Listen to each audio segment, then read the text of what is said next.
श्रीचैतन्यमनोभीष्टं स्थापितं येन भूतले स्वयं रूपा कदा मह्यं ददाति स्वपदान्तिकम् वन्देऽहं श्रीगुरो श्रीयुतापदकमलं श्रीगुरून् वैष्णवांश श्रीरूपं साग्रजातां सहगना रघुनाथान्वितं तं सजीवम् सावधूतं सावधूतं परिजनासहितं कृष्णचैतन्यदेवं श्रीराधाकृष्णपादान् सहगना ललिता श्रीविशाखान्वितांश्च नमामि विष्णुपादाय कृष्णपृष्ठाय भूतले श्रीमते भक्तिवेदान्त स्वामीति नामिने नमस्ते सरस्वते देवे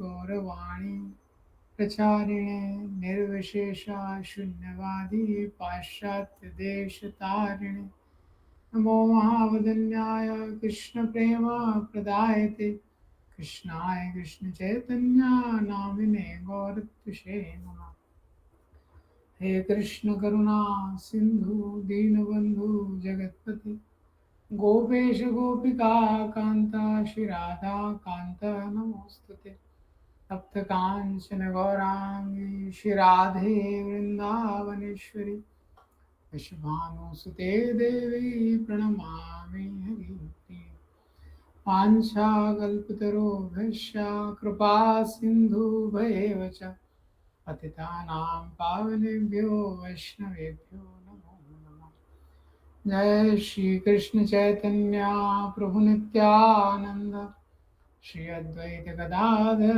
शिवासादि गौर भक्तवृंद हरे कृष्णा कृष्णा कृष्णा हरे हरे हरे रामो राम राम हरे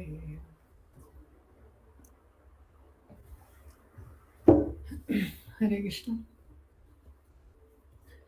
So today I was planning to discuss from this seventh canto some lessons. This, so seventh canto is one canto dedicated for Prahlad Maharaj. We find this pastime of Prahlad Maharaj is very special. Prahlad Maharaj and Narsimdev.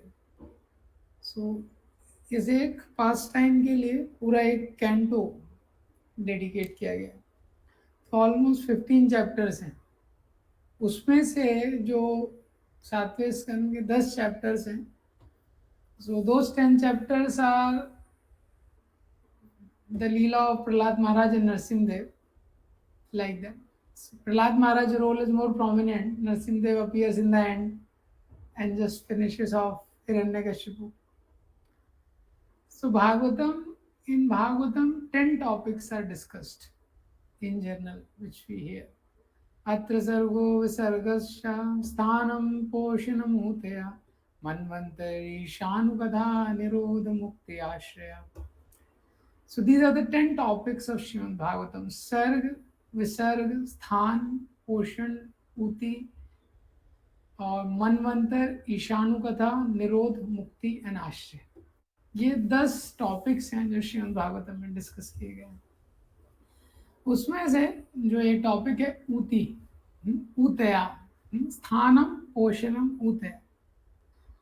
तो पोषणम means shelter, sthanam, the different places, different planets, what is happening where, and uti means vasana. Vasana means that ichha, the desire to do something. That. तो ये जो वासना होती है ये दो तरह की होती है, शुभ वासना एंड अशुभ वासना. Like that. शुभ वासना means we get a desire to do something good. We get desire to do something auspicious. Ashubh Vasana means we find that we get desires which are destructive. We get desires which are not good, which are improper desires. That is called as Ashubh Vasana. तो शुभ वासना का representation है प्रहलाद महाराज. प्रहलाद महाराज only had pure desires, no other desires. If this happens, then the living entity can be fully blissful. So only desire. Prahlad Maharaj is fully absorbed in Krishna all the time. That is Shubh Vasana. And अशुभ वासना का representation कौन कर रहा है seventh canto में? Hiranyakashipu, who has only impure desires. Such desires he had, so cruel he was. He was ready to kill his own small. Prahlad Maharaj is only 5 year old. So he was willing to kill his 5 year old, his own child, like that.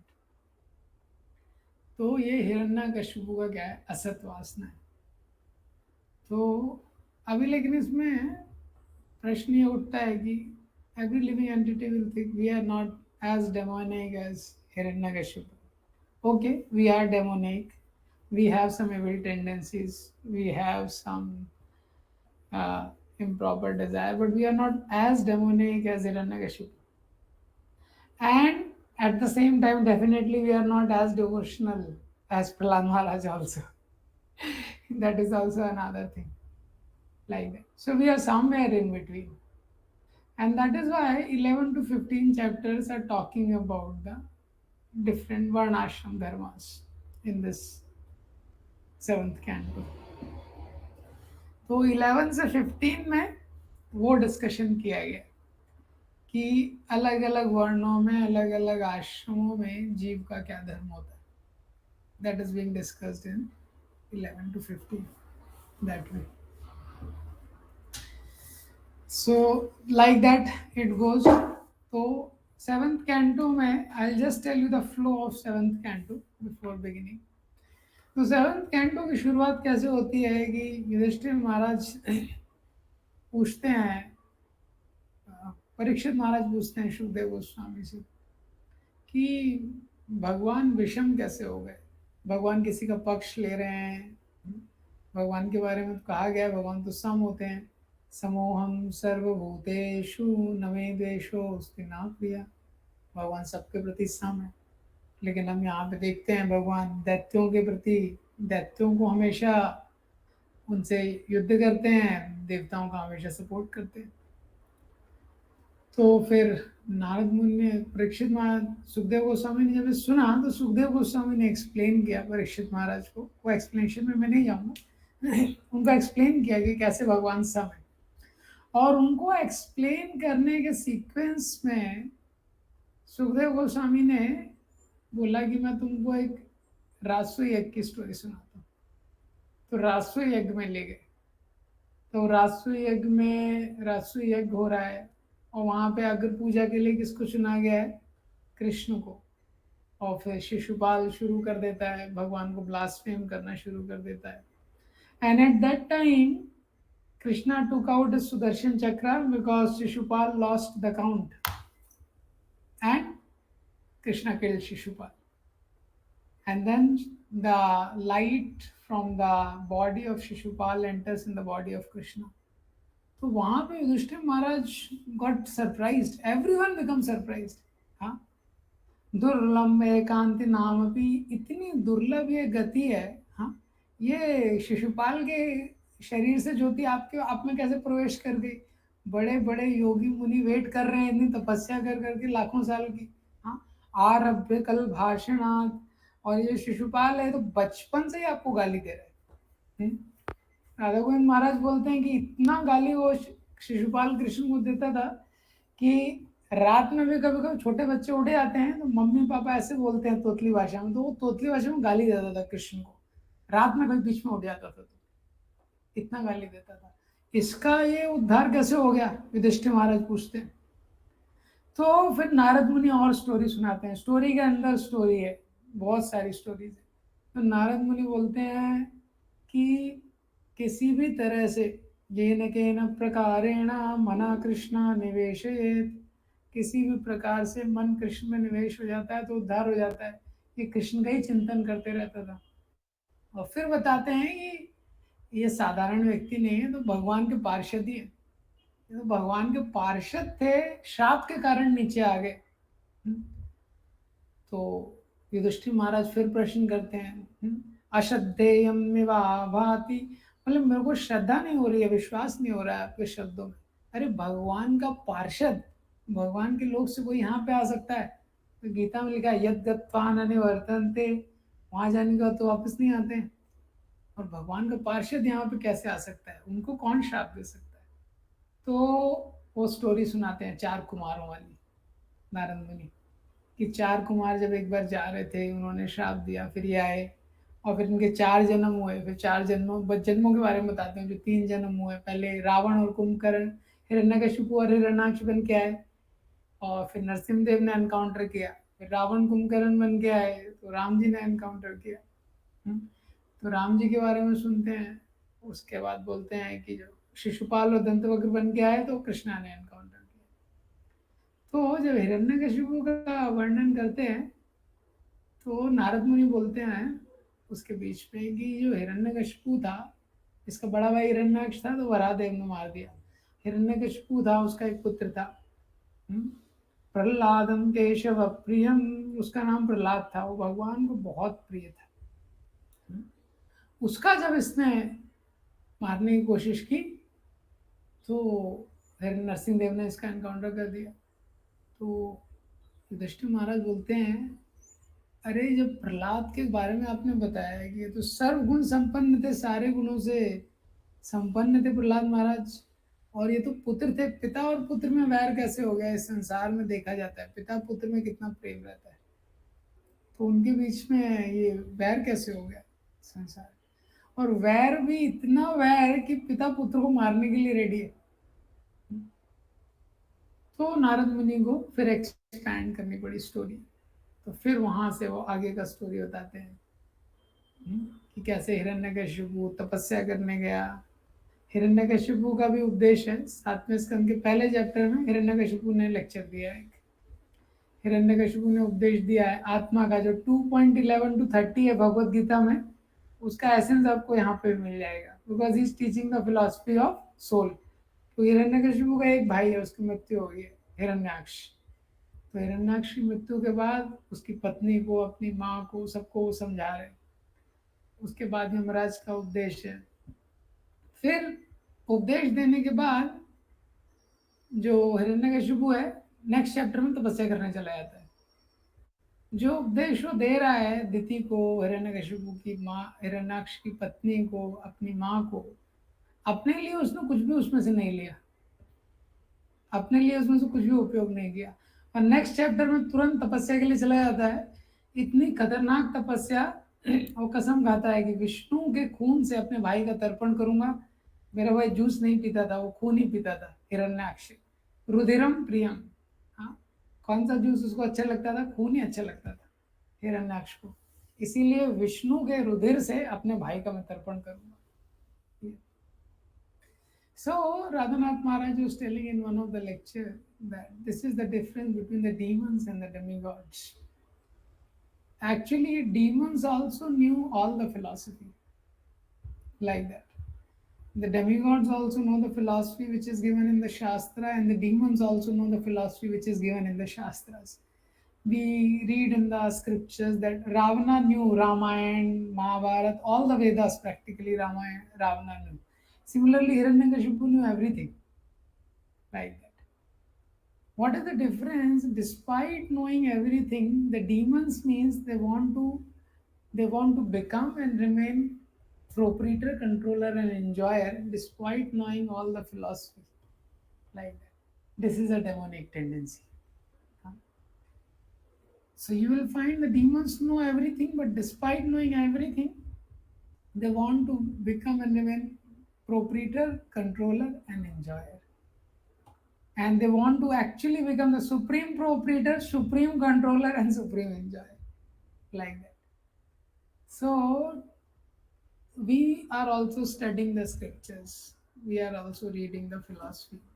But to the degree this tendency is there in our life that we want to become and remain the controller, proprietor, and enjoyer, this is a demonic tendency. Like that. What is a devotee tendency? The devotional tendency or a divine tendency is person wants to serve. Like that. He wants to serve. Despite having everything, he wants to serve. This is a divine tendency, like that. So we find that Prahlad Maharaj was given everything, but he is just wanting to serve. In the 10th chapter of 7th canto, you will find so beautiful discussion between Narsimhadev and Prahlad Maharaj. Narsimhadev is bent upon giving something, and Prahlad Maharaj is bent upon telling that I am just your servant. We find that Dhruv Maharaj, Vishnu has to force that you should rule. He was not willing to rule like that. But then when he was forced, he ruled as a servant. Like that.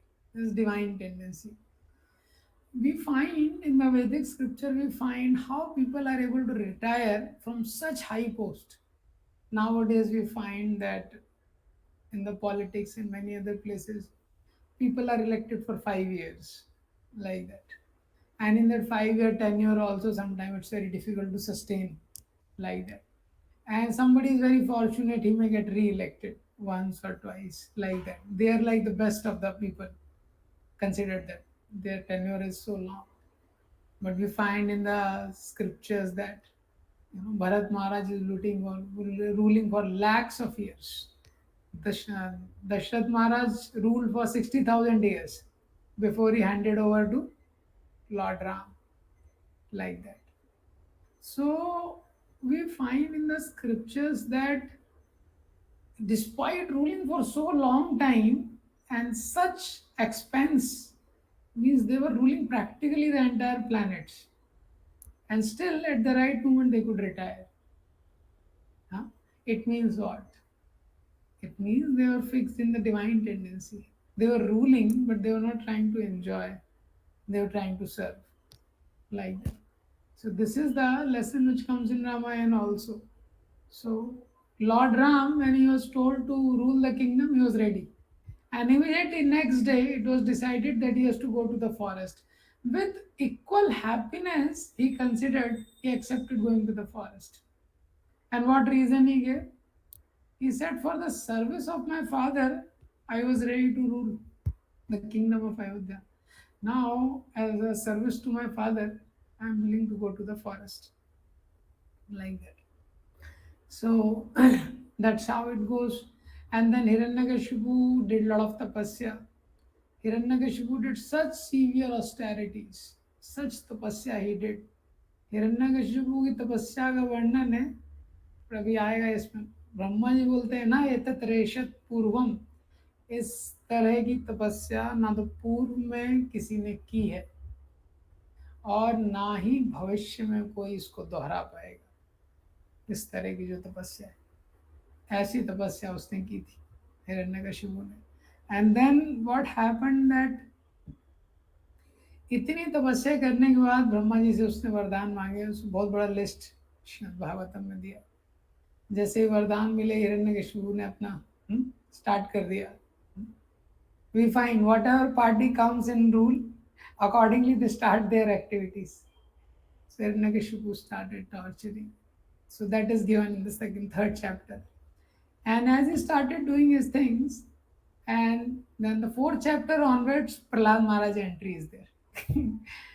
The first time Prahlad Maharaj meets his father Hiranyakashipu, first anti. Then Prahlad Maharaj teaching begins. Prahlad Maharaj's character, beautiful character is being described, and then it goes further. In the sixth chapter, Prahlad Maharaj's teachings are there. Very beautiful teachings by Prahlad Maharaj in the sixth chapter. And then it goes on. Hiranyakashipu tries to kill him, Narsimhadev appears, and everybody offers prayers. Then Prahlad Maharaj offers prayers, like that. And after that, Narsimhadev and Prahlad Maharaj discussion. Beautiful discussion, like that. These are the first 10 chapters I told you in short.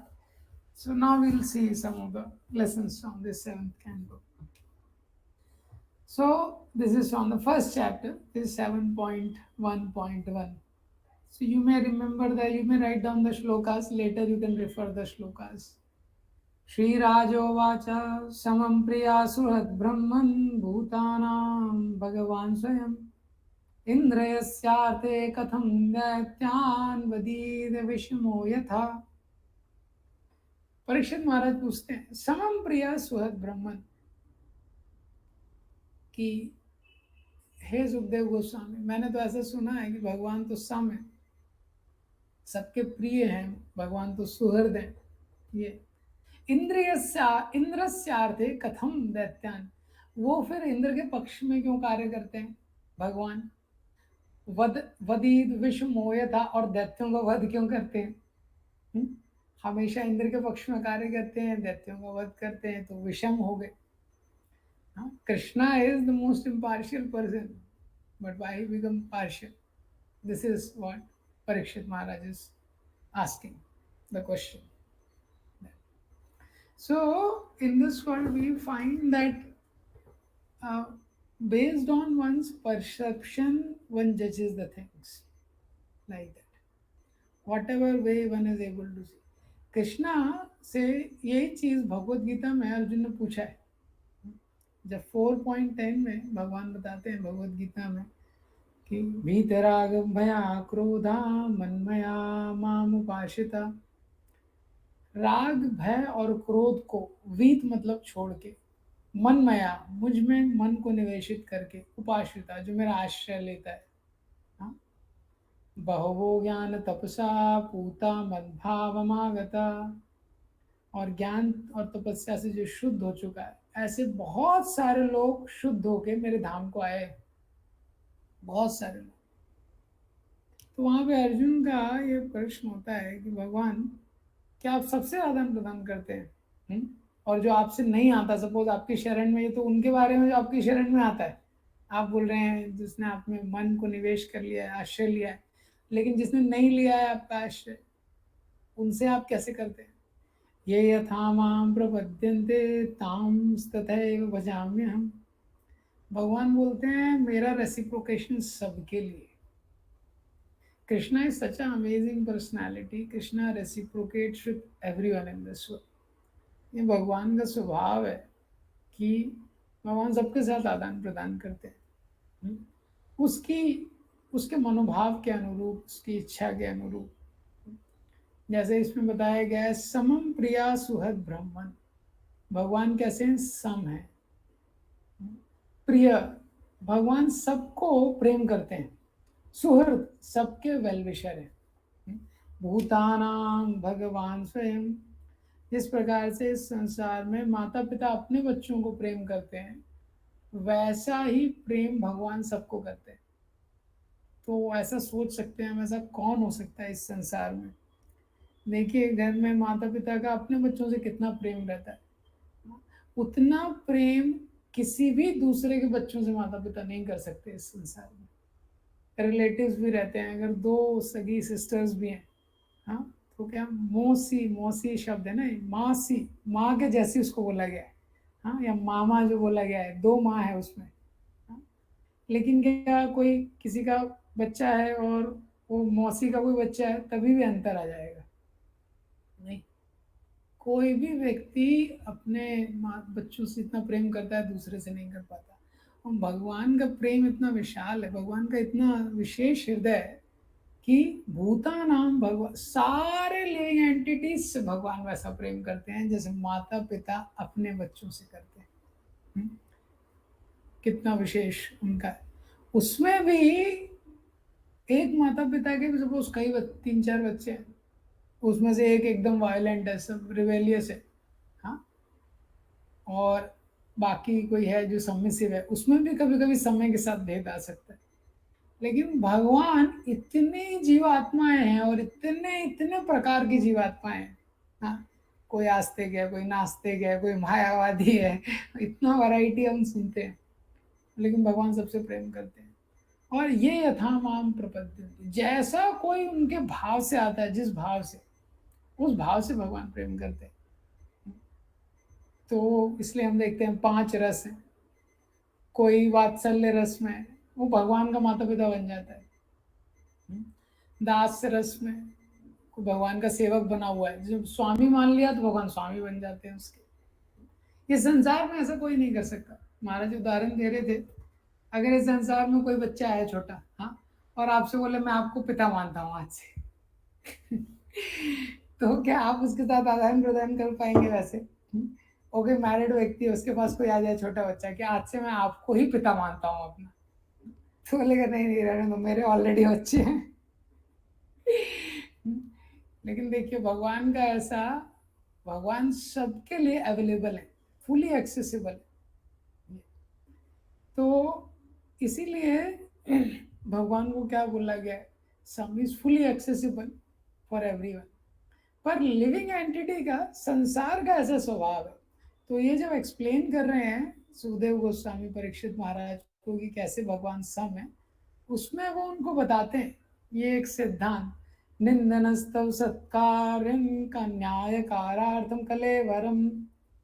वो बोलते हैं कि भगवान को निंदा स्तुति सत्कार तिरस्कार इससे कुछ प्रभाव नहीं होता भगवान पे। हमको लगेगा कि ये जो दैत्य हैं निंदा करते हैं इसलिए भगवान इनको मार देते हैं, और जो देवता हैं ये लोग हर जगह पुरुष सूक्त वगैरह क्षीर सागर में जाके स्तुति करने लगते हैं तो भगवान खुश हो जाते हैं। तो सुखदेव गोस्वामी बोलते हैं भगवान इनके परे हैं। क्यों? क्योंकि भगवान का शरीर दिव्य है, कलेवरम, हमको ये शरीर मिलता है, शरीर के साथ हम गुणों के अंदर है, तो शरीर के साथ सुख दुख हम शरीर को अपना मान लेते हैं। इदम शरीरम पुरुषस्य मोहजम, मोह के कारण शरीर को व्यक्ति अपना मान लेता है, और फिर शरीर को मैं मान लेने के कारण तो निंदा करने पे प्रसन्न होता है उसका मन, और निंदा करने में दुखी होता है, स्तुति करने में प्रसन्न होता है। कोई सत्कार करता है तो बड़ा खुश हो जाता है, कोई तिरस्कार करता है तो दुखी हो जाता है। भगवान इन सब के परे है। उसके बाद इसी अध्याय में आगे ये श्लोक आता है, ये 7.1.31 है। गोप्यात, हाउ इट गुड, जस्ट 7.1.31।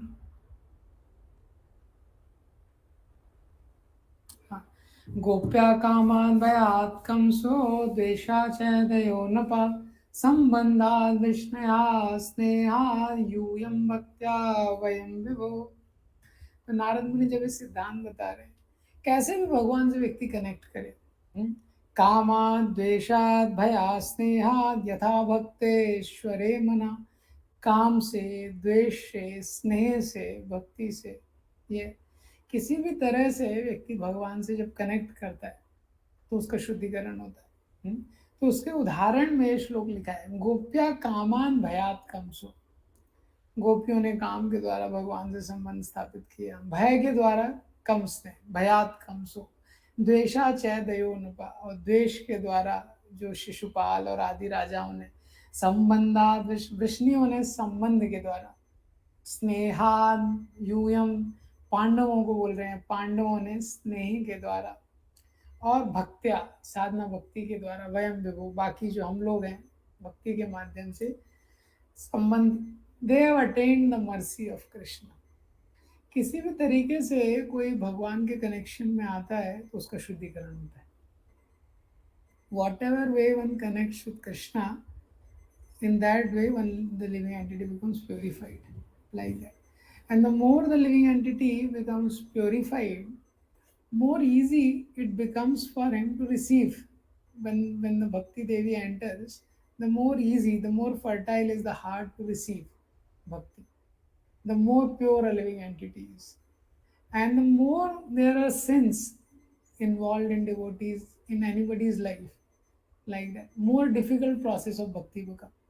इसलिए जो 7.28 में बोला है, ये शाम तो अंतगतम पापम जनानाम पुण्य कर्मणाम, कि when the sins are destroyed and then ते द्वंद्व मोह विनिर्मुक्ता भजनते मोह, वो डिटर्मिनेशन के साथ व्यक्ति भक्ति कर पाता है। ये तो किसी ना किसी तरीके से, इसलिए प्रभुपाद जी ये लिखते थे कि one should try to mould his life in such a way that 24 hours he is able to think of Krishna. किसी ना किसी तरह से जो नवविधा भक्ति है, श्रवणम कीर्तनम स्मरणम पाद सेवनम, उसके संपर्क में रहना चाहिए लिविंग एंटिटी को, सब कुछ करते हुए इस संसार में। जो भी वो कर रहा है, वो करते हुए उसको किसी ना किसी तरह से नवविधा भक्ति के टच में रहना चाहिए, लाइक दैट। क्योंकि जो कृष्णा का कनेक्शन है, वो धीरे धीरे उसके लाइफ में काम करेगा। ये तो it is very important how much. तो क्या होगा, जितना कृष्णा कनेक्शन होगा धीरे धीरे वो रिमेम्बरेंस आएगा, धीरे धीरे क्या है, कृष्णा का रिमेम्बरेंस बढ़ेगा। श्रवणम कीर्तनम स्मरणम, लाइक दैट। जैसे एग्जाम्पल इस गेम से इलेक्ट्रिक वायर होता है, तो इलेक्ट्रिक वायर को अगर किसी ने टच किया तो वो देखता नहीं है, वो ये नहीं सोचेगा अरे ये तो बच्चा है जिसने मुझे टच किया, इसको नहीं झटका दूंगा मैं। अरे इसने तो गलती से मेरे को टच कर दिया, इसको मैं झटका नहीं दूंगा। बोले उसने टच किया तो उसको क्या है, शॉक लगेगा। इसी तरह से भगवान के संबंध में किसी भी तरह से लिविंग एंटिटी आता है तो उसका प्योरिफिकेशन होता है। प्रभुपाद जी फेमस स्टोरी सुनाते थे उस चोर का। तो वो एक बार लेक्चर में आके बैठ जाता है, वो प्रवचन करता है, वो भगवान का वर्णन कर रहा है वृंदावन में जो भगवान है, कि भगवान कितने सुंदर हैं, माँ ने आज कृष्ण का श्रृंगार किया है और सुंदर सुंदर उनको गहने पहनाए हैं, सुंदर उनको हार पहनाया है, कानों में सोने के कुंडल पहनाए हैं। हाँ, और पूरा विस्तार से वर्णन करता है। उसके बाद बोलता है कि कोई क्वेश्चन है, तो वही एक हाथ उठाता है, वो जो चोर होता है। हाँ, तो उसका क्वेश्चन क्या है, बोलता है एड्रेस क्या है। जिसका तुमने डिस्क्रिप्शन दिया है इसका एड्रेस क्या है, एड्रेस पूछता है। और डिस्क्रिप्शन उसने इतने ध्यान से सुना होता है, और वृंदावन जाते जाते मन में पूरा वही, he was remembering, he was recollecting all that. By the time he reaches Vrindavan, he was so Krishna conscious, like that. He was so Krishna conscious. So 10th canto mein, when we hear about two pastimes specifically, one is the pastimes of gopis in Vrindavan, like that, and one is the pastimes of Brahman Patnis, which we hear. So the scriptures tell us that gopis have mastered this art, like that. They have mastered this art. Which art they have mastered? They have mastered the art of remembering Krishna always. तो gopis हैं, वो अपना घर के कार्य कर रही हैं, दूध बेचने जा रही हैं, मार्केट में जा रही हैं, but somehow they are always thinking, they are always singing what Krishna has done. They are always remembering the glories of Krishna. They are always meditating on Krishna. So daytime Krishna is there with the cowherd boys, nighttime Krishna is there with the gopis, like that. But all the Brajvasis are always thinking about him, like that. Similarly, we have that Brahman Patnis. तो ब्राह्मण जो पत्नियां हैं, तो उन्होंने कृष्ण को देखा नहीं है, लेकिन वो लोग जब बाजार में जाते हैं, मार्केट में जाते हैं, तो जो गोपियां, कुछ ब्रज के लोग हैं, वो कुछ मक्खन वगैरह कुछ बेचने आ रहे हैं वहाँ पे, तो उनसे जो क्रय विक्रय होता है, आदान प्रदान होता है, हाँ, तो वो खरीदने में इतना ग्लोरीज रोज सुन रही हैं कृष्ण का। और वो भी गोपीस जैसे, ब्रजवासी जैसे शुद्ध भक्तों से। हाँ, तो सुन सुन के इतना आकर्षण हो जाता है ब्राह्मण पत्नियों का भी। They are also thinking about Krishna. ऐसे ही रुक्मिणी जी हैं, तो रुक्मिणी जी एक जगह पे हैं और वहाँ पे नारद मुनि और ऋषियों से इतना उन्होंने कृष्ण के बारे में सुना है, बहुत स्ट्रॉन्ग अट्रैक्शन हो गया है कृष्णा से। And we find that Rukmini ji writes a first love letter of the history. श्रुत्वा गुणान् भुवन सुंदर शृण्वतां ते निर्विश। तो very beautiful shloka is there. I always forget this half part. So she is telling, my mind is so helplessly, shamelessly attracted to you by hearing your good qualities. And any girl in this creation, once she hears the good quality about you, she cannot marry anybody else. Rukmini ji, just by, yeah, Rishabh Bro. प्रो जी, प्रो actually 5-6 devotees join करने की कोशिश कर रहे हैं, लेकिन कोई होस्ट नहीं है क्या अभी? क्योंकि पवन प्रो, मोक प्रो, रविंदर प्रो, ये 3-4 लोग ज्वाइन करने की कोशिश कर रहे हैं, लेकिन ज्वाइन नहीं हो पा रहे हैं। बार बार मैसेज आ रहा है उनका। I think Pawan Bhu is the host. कि सारे होस्ट बाहर ही हैं शायद, हाँ, पवन प्रू बाहर हो गए, प्रद्युम्न खुद अलाउ नहीं हो पा रहे हैं ना, और so रविंदर अच्छा, प्रू भी शायद होस्ट थे लेकिन वो भी बाहर हो गए। इसमें किसको दिखा रहा है? होस्ट तो कोई दिखा ही नहीं रहा है। हाँ, फिर कोई अलाउ नहीं कर पाएगा ज्वाइन करना। okay, let it be. I don't know ठीक who is ठीक coordinating. है, Yeah. Thanks. So this was one lesson it was there कि anyway, so this Navvida Bhakti process which Srila Prabhupada has given. So ISKCON we find that Prabhupada has given such a culture so that one is able to remain in close connection with Krishna. At least there is an opportunity. Right from Mangal Aarti, Narasimha Aarti, Tulsi Aarti, there is chanting, Bhagavatam class. Somewhere or the other one remain in connection with Krishna. And darshan of the deities at different times, different aartis at different times. And in between also, whatever time is there, one is supposed to do render some service for Krishna. Like that. Those who are staying in the temple and those who are working also in the first canto of Srimad Bhagavatam, in second chapter you will find there is a section which explains about what is the goal of Varnashram. Like that. In the first canto, second chapter, Varnashram means somebody is doing his work outside according to his capacity and nature. Like that. So for Atapum Vijdija Seshta Varnashram Vivagasa. तो उन लोगों के लिए भी गोल क्या बताया गया है कि जो वर्णाश्रम में है, ब्राह्मण है, क्षत्रिय है, वैश्य है, शूद्र है, सम सिद्धि हरितोषणम. The perfection, the varnashram is useful as long as it helps in satisfying the Supreme Lord. तो सेवंथ कैंटो में भी ये उपदेश आता है. प्रहलाद महाराज जो दैत्य बालक होते हैं उनको बोलते हैं कि आप खेलने में टाइम क्यों वेस्ट कर रहे हो? आप लोग खेलने में टाइम वेस्ट कर रहे हो. आप ये तो भक्ति करना चाहिए, भक्ति का प्रचार करते हैं. तो वो लोग बोलते हैं कि लेकिन भक्ति तो अभी बाद में करेंगे, अभी तो खेलने का टाइम है. तो प्रहलाद महाराज अपने टीचिंग्स देते हैं, बहुत सुंदर टीचिंग्स है, कौमार आचरित प्रज्ञ उसके आगे. तो फिर दैत्य बालक ये प्रश्न करते हैं, अच्छा अगर हमको केवल भक्ति ही करना है तो धर्म अर्थ काम के बारे में इतना क्यों लिखा गया है शास्त्रों में? तो शास्त्रों में तो उसका भी काफी वर्णन है. तो प्रहलाद महाराज वहां बोलते हैं धर्म अर्थ काम का उपयोग तभी तक है जब तक कि वो विष्णु को संतुष्ट कर सकता है. तो इसलिए बाकी भी जो काम हम कर रहे हैं, जो जॉब कर रहे हैं, या कोई भी व्यक्ति किसी भी आश्रम में, सम सिद्धि हरितोषणम, perfection according to scripture says to the degree we are satisfying Krishna. To the degree we are satisfying Krishna is good, otherwise it's all useless. That's what is told by the scriptures.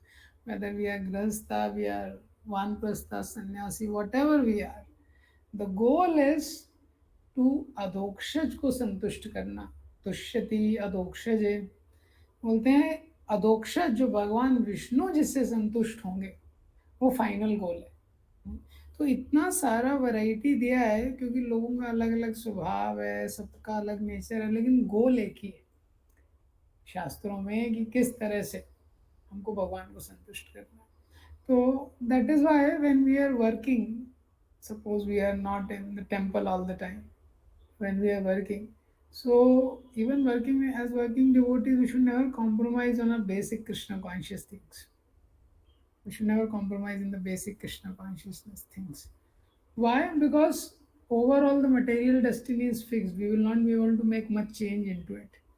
And this lesson is also given by Prahlad Maharaj. सुखम इंद्रिकम दैत्यम देह योगेन देहिनाम. तो प्रहलाद महाराज बोलते हैं, तो दैत्य पुत्र ये प्रश्न करते हैं कि आप बोल रहे हैं कि 5 साल से भक्ति करना है. हाँ, तो अगर 5 साल से व्यक्ति भक्ति करने लगेगा, 5 साल से पूरा भक्ति में लग जाएगा. वो प्रहलाद महाराज की टीचिंग तो बहुत स्ट्रांग है, मैं शॉर्ट में ही बोल रहा हूँ. वो तो बोलते हैं कि यथा ही पुरुषस्य विष्णुपादोपसर्पणम, 5 साल से भक्ति करना चाहिए। तो कोई कैसे करना चाहिए, मतलब विष्णु पादों, बस विष्णु के चरणों की तरफ उपसर्पणम, दौड़ना चाहिए। जैसे सांप होता है ना, सांप आपने देखा कितना तेज चलता है, इस प्रकार से विष्णु के चरणों की तरफ दौड़ना चाहिए। तो वो लोग बोलते हैं भाई अगर बचपन से ही भगवान की तरफ दौड़ने लगेंगे तो मटर लाइफ का क्या होगा। इस संसार में भी तो सुख वगैरह भोग करना है ना, सुख का सामान जुटाने हैं। तो प्रहलाद महाराज बोलते हैं सुखम ऐन्द्रियकम दैत्यम देह योगेन देहिनाम। जिस दिन जीव को ये देह मिलता है, हाँ, जिस दिन जीव को ये देह मिलता है, देह के साथ वो सारा चीज इंक्लूडेड है। हाँ, कोई व्यक्ति होता है, कोई मोबाइल खरीदता है, उसमें कुछ ऐप्स वगैरह कुछ ऑलरेडी डाउनलोड रहती हैं, राइट, उसमें कुछ चीज़ें ऑलरेडी रहती हैं। अभी ऐसा नहीं है कि उसको फिर मैसेज के लिए एक नया कुछ खरीदना पड़ेगा, हाँ, कॉल के लिए कुछ खरीदना पड़ेगा। मैसेज है, कॉल है, बहुत सारे बेसिक सिस्टम है, अलार्म क्लॉक है, वो सब उसमें ऑलरेडी रहती है। हाँ, 8-10 आजकल के स्मार्टफोन में तो क्या क्या है पता नहीं, बहुत सारे चीज़ है जो उसमें ऑलरेडी रहता है, उसको कुछ नहीं करना है। इसी प्रकार से अपने कर्मों के अनुसार कारणम गुण संगस्या सद असद योनि जन्मशु, अपने कर्मों के अनुसार हमको ये शरीर मिलता है। तो 84 लाख तरह की वैरायटी है माया देवी के पास, और हम कर्मों के अनुसार हम ही उसको चुनते हैं। माया देवी बोलती इसमें से आप एक शरीर ले लो, और ये जो सच्चिदानंद जो आत्मा का स्वभाव है उसके ऊपर ये शरीर आ जाता है। शरीर का कवरिंग, ये शरीर क्या है, ड्रेस ऑफ कर्मा है। जैसे किसी ने रेमंड का शर्ट पहना है, हाँ, किसी ने किसी और कंपनी का पहना है, ऐसे ही अपने कर्मों के अनुसार हमको ये शरीर मिल गया। अब इस शरीर के मिलते ही इसमें सुख दुख भी निर्धारित है। देह योगेन देहिनाम, जैसे ही देह को देही मिलता है वो निर्धारित हो जाता है। सर्वत्र लभ्यते दैवात, और बोले यहाँ ऐसा नहीं कि केवल मनुष्य, वो हर जगह अवेलेबल है वो सुख दुख, हर जगह अवेलेबल है वो सुख दुख। ये यत्र दुख अयत्नता, जैसे दुख आता है अपने आप, वैसे ही बिना यत्न के सुख आता है। इस मॉडर्न टाइम पे बहुत मुश्किल है इस सिद्धांत पर विश्वास करना।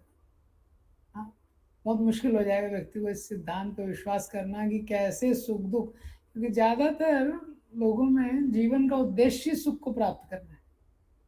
ये तो वो सोचते हैं अरे जो मेन गोल है वो तो ऑलरेडी फिक्स्ड है, तो फिर करना क्या है, क्योंकि सुख फिक्स है। सर्वत्र लभ्यते दैवात, सारी योनियों में, हाँ, देखिए इतने सारे पशु पक्षी हैं। शास्त्र में बताते हैं, गुरु नानक देव ने लिखा है, हाँ, ग्रंथ साहिब में, हाँ, कि जो पंछी होते हैं, अरे ये तो किसी को yes sir no sir yes boss कुछ बोलते नहीं है। हाँ, कुछ बोलते हैं कुछ बोलते नहीं है। वो पशु पक्षी हैं, कहीं जॉब पे नहीं जाते हैं, किसी के लिए अकाउंटेबल नहीं है। हाँ, हम लोगों को इतना टेंशन है, छुट्टी नहीं है, ये नहीं है, वो नहीं है। हाँ, और अजगर जैसे पशु भी बना रखे हैं जो हिलते भी नहीं और तो छोड़ दो, हाँ, बाकी पशु पक्षी तो चलो दौड़ रहे भाग रहे, वो अजगर है वो एक ही जगह बैठा रहता है। हाँ, लेकिन उसको भी हर जगह हर व्यक्ति के पास अपना जो उसका जो किस्मत के द्वारा विधि के द्वारा प्रदत्त भोजन है उसको मिल जाता है। ये तो इसके लिए बहुत प्रयास नहीं करना चाहिए, शास्त्र बता रहे हैं। इसके लिए प्रयास नहीं करना चाहिए, और इसीलिए उसको फिक्स रखा गया। आदमी बहुत मेहनत भी कर ले वो ज़्यादा चेंज नहीं होता है।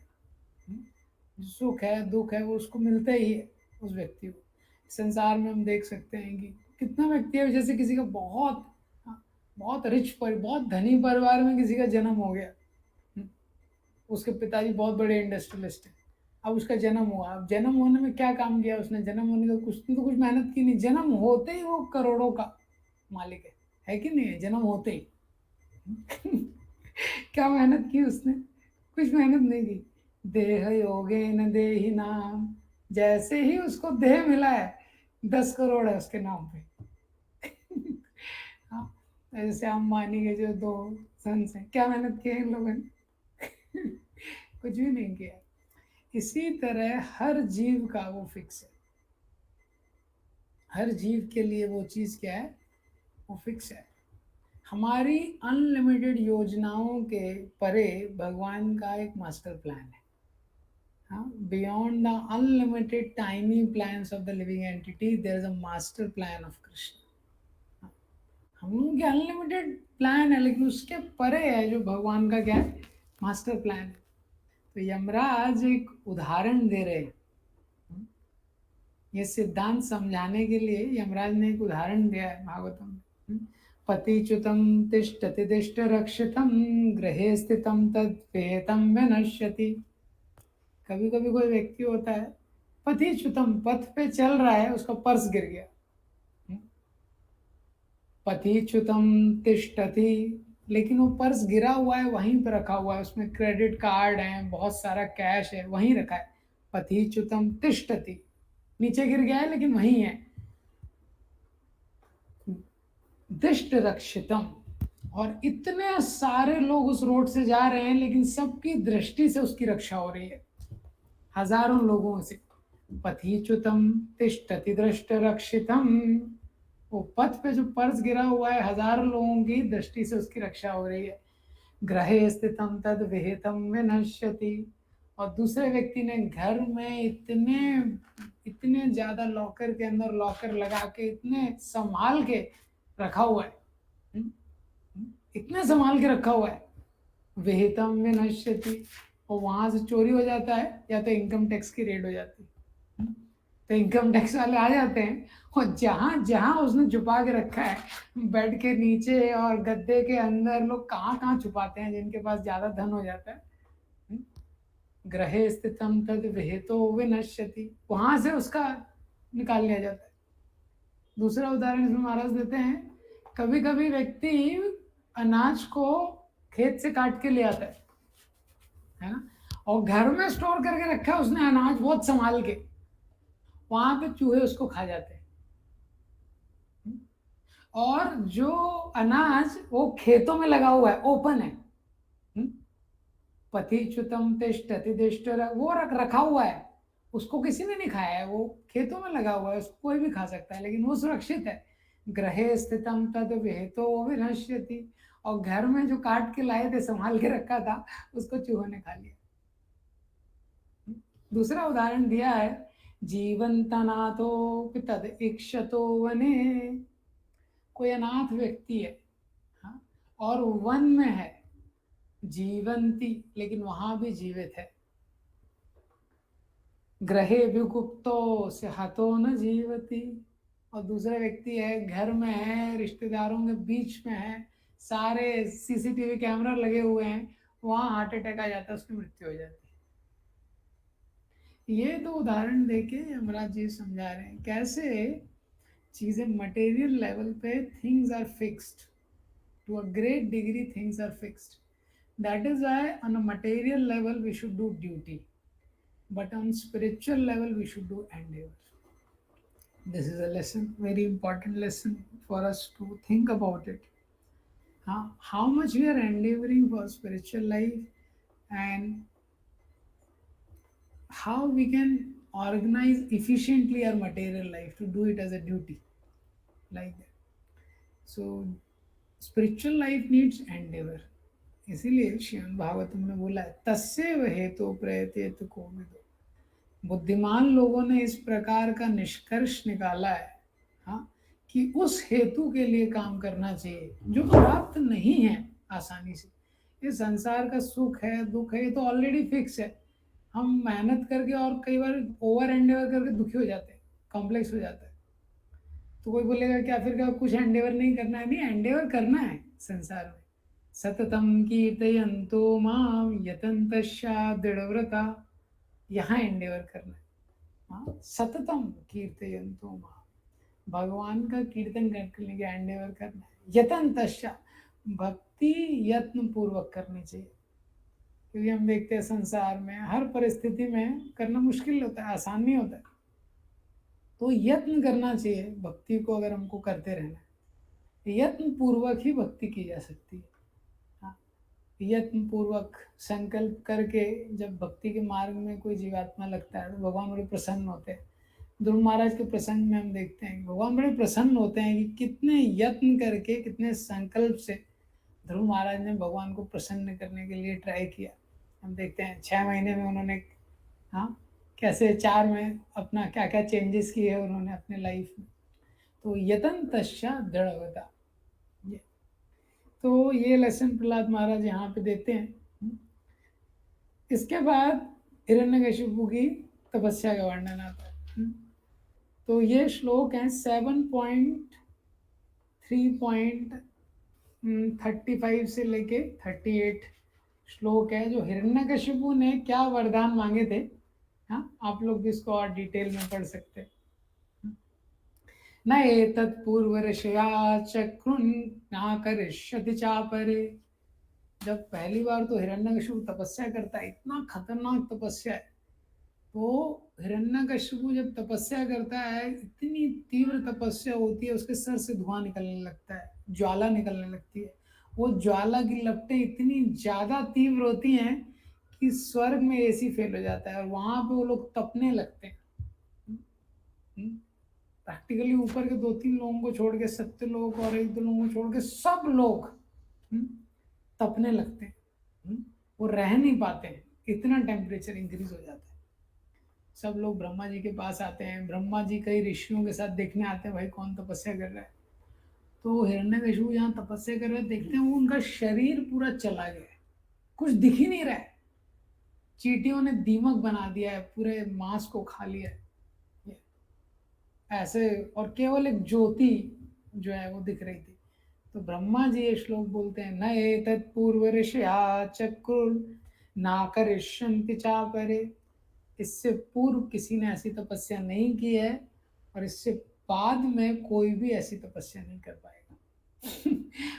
अनब्रोकन रिकॉर्ड जो हिरण्यकशिपु ने, तो बताते हैं कि कैसे उग्र दर्शन, आकाश की ओर देखते हुए हाथ ऐसे करके और आंखों को ऐसे ऊपर करके पादांगुष्ठ अपने पांव के पंजे के एक अंगूठे पे खड़े रह के देवताओं के 10,000 वर्ष ऐसे उसने तपस्या किया था। तो इतना उसका डिस्क्रिप्शन है, इतना कठोर तपस्या किसी ने भी नहीं किया। तो प्रैक्टिकली अनपैरेलल ऑस्टेरिटी, अनपैरेलल। तो ब्रह्मा जी बोलते हैं क्या चाहिए। तो सबसे पहले तो हिरण्यकशिपु एज यूजुअल बोलता है कि मुझे क्या चाहिए, मेरा मृत्यु होना ही नहीं चाहिए, मैं अमर बनना चाहता हूँ। तो ब्रह्मा जी बताते हैं कि ये तो पॉसिबल नहीं है, मेरा भी लाइफ डिफाइंड है। गीता में लिखा है सहस्र पर्यंतम हरियत ब्रह्म नो विदु। भगवान बताते हैं, ब्रह्मा जी बताते हैं कि 1000 युवा साइकिल्स का मेरा डे होता है, तो मेरा भी लाइफ फिक्स है। तो लेकिन डीमंस क्या होते हैं, जिद्दी होते हैं, उनको चाहिए वही चाहिए। तो अब हिरण्यकशिपु कंडीशन लगाना शुरू करता है, ना अंतर बहिर्देवा। This is 36th verse onwards, 7.3.36। ना अंतर बहिर्देवा नक्तम अन्याद अस्मापि आयुधे, ना भूमो नाम्बरे मृत्यु ना नरेर्नामगैरपि। बोलते हैं भगवान मेरा मृत्यु अंदर नहीं होना चाहिए, मेरा मृत्यु बाहर नहीं होना चाहिए। मेरा मृत्यु घर के अंदर नहीं और घर के बाहर नहीं। हाँ, ना अंतर ना बहिर, बहिर दिवानक्तम, ना दिन में होना चाहिए ना रात में होना चाहिए। अन्याद अस्मापि चायुधे, किसी अस्त्र शस्त्र से मेरा मृत्यु नहीं होना चाहिए। ना भूमो ना अंबरे, वो पृथ्वी पे मेरा मृत्यु नहीं होना चाहिए, आकाश में मेरा मृत्यु नहीं होना चाहिए। ना नर नाम गैरपी, नर से नहीं होना चाहिए मृत्यु और ना किसी पशु से होना चाहिए। क्योंकि उनको याद था कि भाई का इनकाउंटर हो गया था, वराहदेव के रूप में आ गए थे। बोले अभी तक तो विष्णु ठीक ठाक रूप ग्रहण करता था, अभी इतना मायावी हो गया, इसने सुअर का रूप धारण कर लिया। हिरण्यकशिपु याद था, तो उसने बोला ये ना पशु से भी नहीं होना चाहिए। ना सुरा वसुभिर सुमार दिवा सुरासुर महोरगे, किसी सुर से नहीं, किसी असुर से नहीं, महोरगे किसी बड़े सांप से नहीं। आप्रतिद्वंदताम युद्धे एकपत्यम च देहिनाम। और अप्रतिद्वंदतम, युद्ध में कोई मेरा कॉम्पिटिटर नहीं होना चाहिए। विरोधी पार्टी में कोई खड़ा नहीं होना चाहिए। जब मैं युद्ध करूं कोई प्रतिद्वंद करने के लिए उन्हें एक पत्यम च देहिनाम। और सर पे पूरी पृथ्वी पे मुझे एक पत्य राज मिले। सर्वेशाम लोकपालानां महिमानम यथात्मना। जितने लोक के जो लोकपाल हैं, जितने ऊपर लोक हैं और उनके जो लोकपाल हैं, हाँ, उनकी जैसी महिमा है वैसी मेरी महिमा होनी चाहिए। तपोयुग प्रभावाणाम जन्य ऋष्यति करेचित। और जो ऋषि मुनि होते हैं, जो तपस्या करते हैं, योग करते हैं, उनके प्रभाव से जो उनको प्राप्त होता है, उसका जो फाइनल रिजल्ट है, सिद्धि रिद्धि जो भी है, वो सब मुझे प्राप्त हो। तो ब्रह्मा जी बोलते हैं तो बहुत दुर्लभ चीज है जो तुमने मांगी है, लेकिन फिर भी मैं तुम्हारी तपस्या से प्रसन्न हूं, मैं तुमको ये देता हूँ। So we find this life of Hiranyakashipu, practically he did unparalleled austerity. And he has unparalleled power, he has unparalleled security, like that. हाँ, he was इतना सिक्योरिटी दे दिया ब्रह्मा जी ने उसको, अंदर नहीं मर सकता है, घर के बाहर नहीं मर सकता है, पृथ्वी पे नहीं, आकाश पे नहीं, नर के द्वारा नहीं, पशु के द्वारा नहीं। Long back I was watching, I had seen one video कि टॉप 10 सिक्योरिटी जिसको प्रोवाइड की जाती है। कुछ तो वीडियो किसी ने डाला था, टॉप 10 सिक्योरिटी।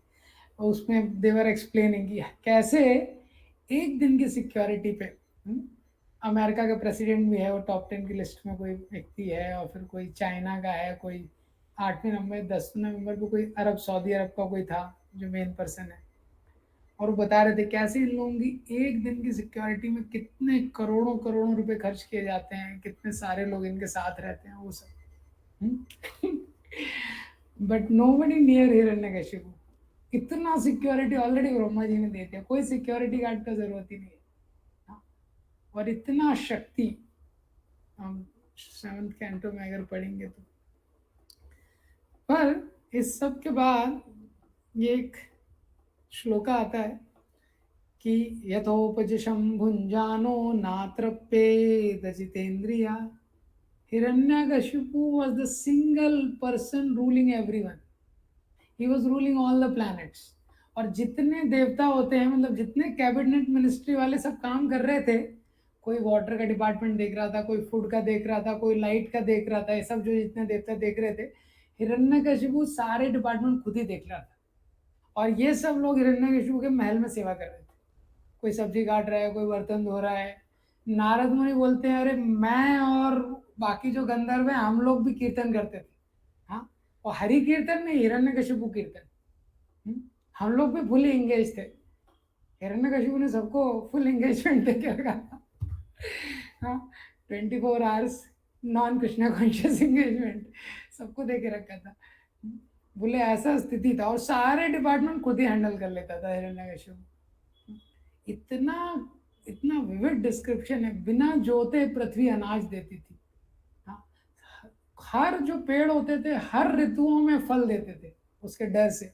समुद्र अपनी जो पत्नियां हैं, नदियां, उन सब के साथ समुद्र के अंदर जो राशियां हैं, जो पल्स वगैरह हैं, वो पहले ही बाहर रख देता था। ऐसा उसका फियर था। हाँ, और किसी भी समय में जब बरसात चाहिए तो Varun was always ready at any time. Hiranyakashipu may want some fine shower, so he don't have to switch on the tap directly. And any time he want to adjust the temperature, so sun was ready. इतना powerful personality he was there. पर यहाँ पे क्या लिखा है कि यथोपजाश भुंजानो, इतना सब उपभोग करने के बाद भी ना त्रपेद अजितेंद्रिया, because his senses was not controlled. His senses were not controlled, so he was not satisfied because his senses were not controlled, like that.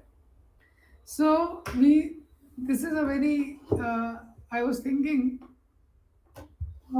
about this aspect that Shastras tell us repeatedly that the satisfaction of heart is not in expanding the external kingdom. The satisfaction of heart doesn't lie in expanding it doesn't lie in the external changes. Generally, most of the people in this world, they feel that they are not satisfied or they're not accomplished or they're not feeling happy because something is missing externally, right? Externally, something is missing. Maybe my job is not very proper. Maybe my boss is not very proper. Might be my salary is not very proper. Oh, my job profile is not very good. My job location is not very good. Or my life partner is not very good. Like that. Hmm. Because of this, I am not getting proper thing to eat. Hmm. So generally, the cause of dissatisfaction is surged in externals, like that.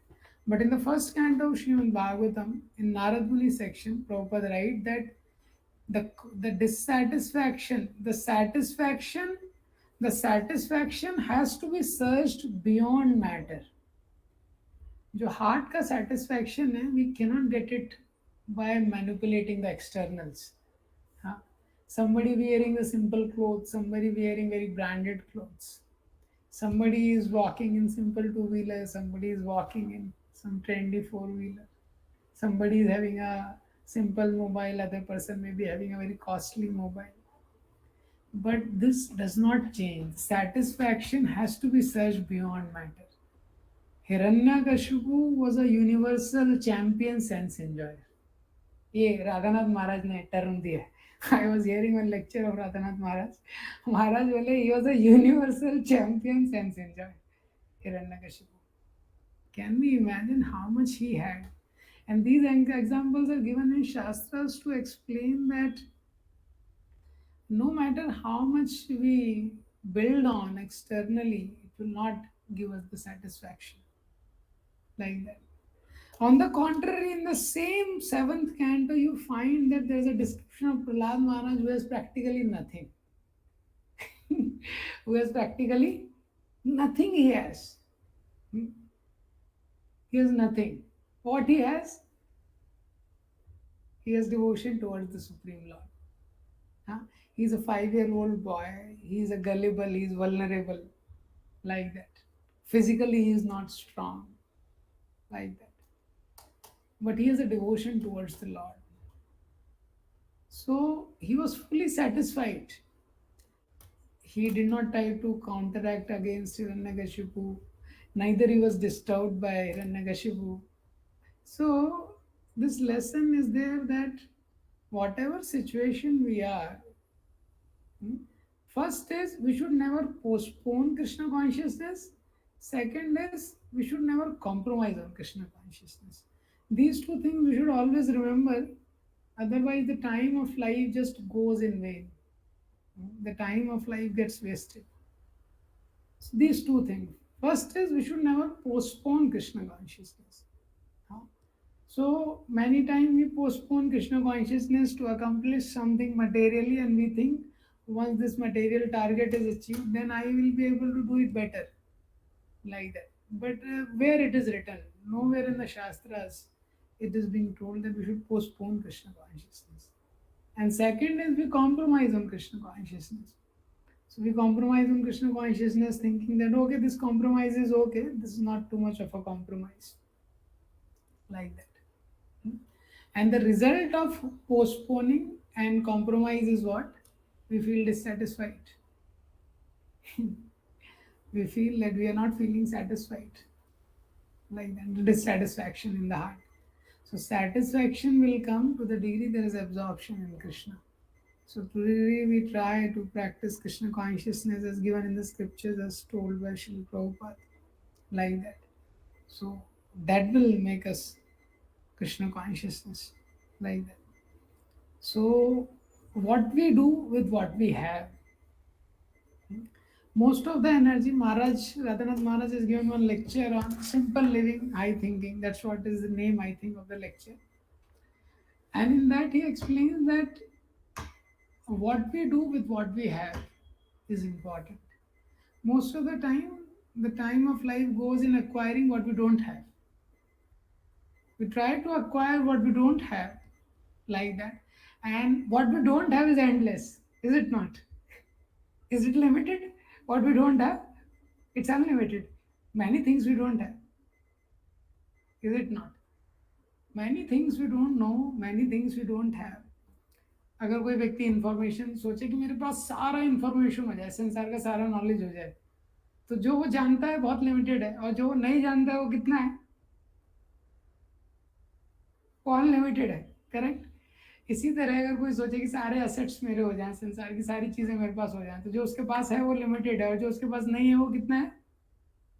Unlimited है. So what is important is what we do with what we have. What we are doing with what we have, that is what scriptures tell us. Engage it in Krishna's service. What we do with what we have, when we engage it in Krishna's service, we get satisfaction. In the Chaitanya Charitamrita, there is an example of Kola Vecha Sridhar. So Kola Vecha Sridhar was doing business with banana plants. तो banana leaf को बेचते थे, वो बनाना roots को बेचते थे, बनाना को बेचते थे, बनाना के पेड़ में जो होता है सब कुछ बेचते थे.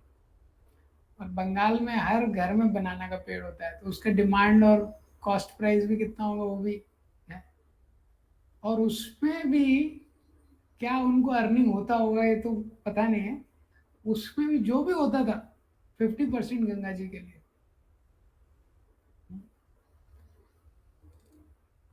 50% Ganga, because he was engaging what he has. What he has, he was engaging in Krishna's service. Mahaprakash लीला में जब चैतन्य महाप्रभु सबको कृपा दे रहे हैं, कोला वेचा श्रीधर ऐसा व्यक्ति है उसको कोई नहीं जानता है, डिवोटी भी नहीं जानते उसको. चैतन्य महाप्रभु की लीला में जो डिवोटी है वो भी नहीं जानते. तो जब चैतन्य महाप्रभु बोलते हैं श्रीधर को बुलाओ, तो लोग बोलते हैं अरे भाई कौन है, इसका तो डाटाबेस में नाम ही नहीं है इसका तो. ये कौन व्यक्ति है? चैतन्य महाप्रभु क्या बोलते हैं, उस दिशा में जाओ, वो हरिनाम जहां से सुनाई दे रहा है. See this is the introduction of Kolavecha Sridhar. So how devotees find him? Chaitanya Mahaprabhu says you go in this direction, and whereas you hear the holy name, just follow that sound of holy name.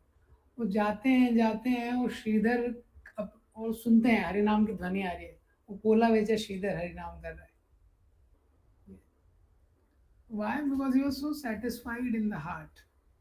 So satisfaction comes when we have whatever we have, to the degree it is engaged in the service of the Lord, service of the Hari, Guru and Vaishnavas. You feel deep satisfaction like that. Prahlad Maharaj is showing us, being a 5-year-old boy, he was fully satisfied. And Hiranyakashipu, being the universal champion, sense enjoyer, and the ruler of the king of entire planet, he was so disturbed. He was so disturbed like that. So we should not increase our disturbance. We should not make unnecessary plan to increase the disturbance. We should deeply think what time I am engaging in serving Hari, Guru and Vaishnavas. This is the asset of human form of life. Otherwise the life goes like that. What I have, how I can engage it in Krishna's service, like that. If what I have currently, if I am not able to engage it in Krishna's service, and I am making a plan to increase it more, how will I how will I engage it in Krishna's service? Is it not an important question to think about? If at the current level what I have, and if I don't have the heart to engage it in Krishna's service, and I am planning to increase it more, so will it be engaged? Will I be able to engage it in Krishna's service then? It will be all the more difficult. So that is why we should do it. We should do it in the present, like that. What talents we have, what time we have, what resources we have. Because there is no other use of anything in this creation. All creation exists for pleasing Krishna. There is no other second goal, like that. And this is the goal scriptures are inspiring us that we should live for. This is the goal we should live for. Any other goal we are living for, there will be great dissatisfaction and frustration, like that. And even if there are other goals, like in Varnashram, we find people are acting as per their propensity, but they are subservient to this main goal. They're subservient to this main goal, like that. So, this is what is being told in the Shastras. What is told कि जो धन है, शास्त्र में बोला है, धन की भी 3 गति बताई गई है। तो सबसे उत्तम गति क्या है धन की? दान। धन के बारे में बताया है कि सबसे उत्तम गति क्या है जो धन की हो सकती है, वो है दान। कोई दान दे देगा तो, हाँ। और दान नहीं देगा तो दूसरा क्या है? भोग। दान नहीं देगा तो उससे कुछ भोग करेगा, धन को अपने सुख के लिए कुछ भोग में लाएगा, और भोग का फल क्या है? दुख। संसार में दुख कहाँ से उत्पन्न होता है? यही संस्पर्श जा भोगा, वहां से दुख उत्पन्न होता है। और तीसरा धन का गति क्या बताया गया है? नष्ट।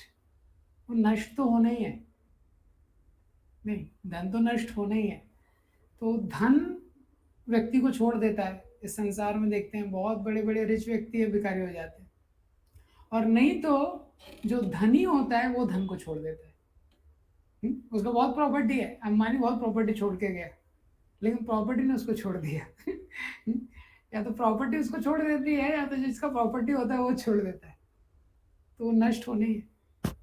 ये इसी तरह से जैसे धन है ऐसे ही सब कुछ है। इसलिए प्रहलाद महाराज ने बोला है, ततो यतेत कुशला क्षेमाय भवमाश्रिता शारीरम पौरुषम यावन्ना विपद्येत पुष्कलम।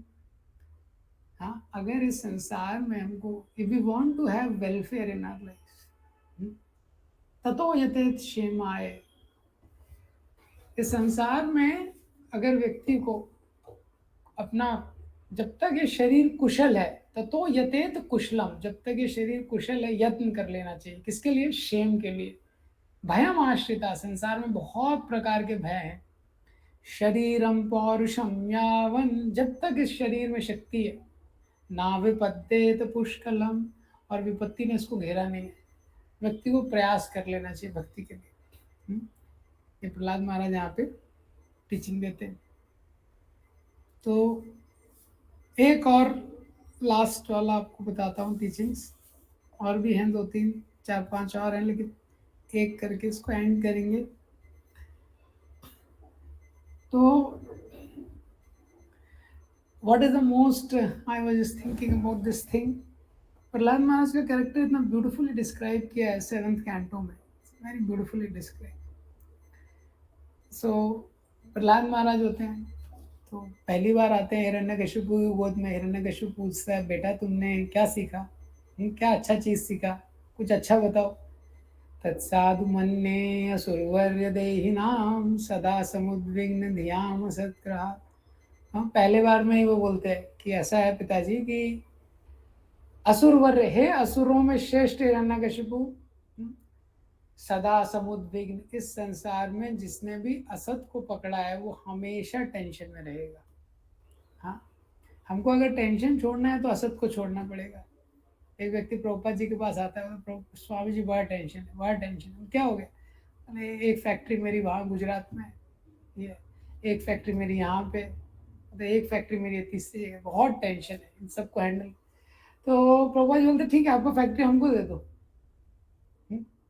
क्योंकि आपका इतनी जगह फैक्ट्री है, इसलिए आपको क्या है, टेंशन हो रहा है। बोले नहीं नहीं स्वामी जी वो नहीं। प्रभुपाद जी बोलते नहीं, एड्रेस एटलीस्ट दे दो। सदा समुद्विग्न धियाम सत्ग्रहात्, असत को पकड़ के संसार में व्यक्ति हमेशा टेंशन में रहता है। इसलिए प्रहलाद महाराज बोल रहे हैं कि वनम गतो यद, हिरण्यकशिपु को बोलते हैं वृंदावन यात्रा में थोड़ा आप जाइए, हाँ, वृंदावन यात्रा में आप पार्टिसिपेट करो, थोड़ा आपका माइंड ना। तो हिरण्यकशिपु सोचता है ये ऐसा, इसको किसने टीचिंग कर दिया? बोलते किसी ने इसको गलत श्लोक सिखा दिया है, छोटा बच्चा है, किसी ने ऐसा श्लोक याद करा दिया इसको। छोटे बच्चे होते हैं, उनको पता नहीं होता क्या बोल रहे हैं, क्या कर रहे हैं। तो शेर नंबर को बोलता है इसको लेके जाओ, इसको सही से ट्रेनिंग दो, हाँ, कूटनीति की, राजनीति की, पॉलिटिक्स की, चीटिंग की अच्छे से ट्रेनिंग दो, हाँ, एक्स्ट्रा सब्जेक्ट में पढ़ाओ कुछ भी, वापस लेके जाते हैं, वापस वो उसको पूरा। हम्म, तो पहली बार जब उसको लेके जाते हैं तो पूछते हैं और ये कि अरे भाई ये तुम्हारा ऐसे कैसे, ये सब क्या बोल रहे थे तुम? हम्म, वत्स प्रहलाद भद्रम ते। तो बोलते हैं कि हे वत्स तुम्हारा कल्याण हो, सत्यम कथया मामृषा, सत्य बोलना, झूठ मत बोलना। कैसे तुम्हारी ऐसे मति हो गई, ये तो हमने कुछ पढ़ाया नहीं। ये तो पूछते हैं। तो मैं वो श्लोक भूल गया, बहुत सुंदर श्लोक है प्रहलाद महाराज, उसमें काफ़ी चीज़ें बताते हैं। फिर बोलते हैं कि जैसे लोहे के कण चुंबक की ओर आकर्षित होते हैं, लोहे के कण जो है चुंबक की ओर आकर्षित होते हैं, इसी तरह चक्रपाणी की ओर, जो चक्रपाणी विष्णु है उनकी ओर मेरी चेतना स्वाभाविक खिंची हुई चली जाती है। तो सोचने लगते हैं ये क्या बोल रहा है। बोलते हैं स्वाभाविक मेरी चेतना भगवान विष्णु की ओर जाती है, जैसे लोहे के कण यत्ताकर्ष सन्निधो विद्यते।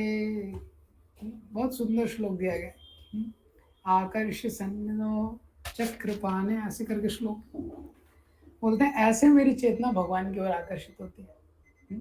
तो प्रहलाद महाराज के गुणों के बारे में बताया गया है। जब उनके गुणों की सूचना दी है तो उसमें लिखा है गुणैरलम असंख्यया माहात्म्यम तस्य सूचते। जैसे भगवान के अनंत गुण है, वैसे प्रहलाद महाराज के गुणैर अलम असंख्य, असंख्य गुणों से विभूषित थे प्रहलाद महाराज। लेकिन फिर भी वासुदेवे भगवती यस्य न सर्ग कीरति, उनका एक जो स्पेशल गुण था, अगर एक गुण बताना हो तो हाँ, भगवान विष्णु के प्रति नैसर्गिक ही रति थी। जैसे संसार में जीवात्मा का नैसर्गिक ही रति है, किसके प्रति? इंद्रिय भोग के प्रति, their natural attraction to enjoy senses. So every moment living entity is planning to enjoy. Radhanath Maharaj in one of the lectures he so told that material world means every particle of material creation is surcharged with sense gratification. Maharaj बोलते every atomic particle of material creation is surcharged with sense gratification. इतना strong sense gratification का vibration है। ऐसे ही प्रहलाद महाराज का कैसे था, वासुदेवे भगवती यस्य नैसर्गिकी रति, naturally was attracted to Krishna. Krishna ग्रह ग्रहीतात्मा नावेद जगदीदृशम। तो एक श्लोक में बोलते हैं सुखदेव गोस्वामी, कृष्ण ग्रह से ग्रहित हो गया था, जैसे कोई घोस्ट हॉन्टेड हो जाता है। हाँ, ऐसे प्रहलाद महाराज कृष्ण कॉन्शियस हॉन्टेड थे। तो कंडीशनल स्टेज में ये, this is the stage the devotees are aspiring for.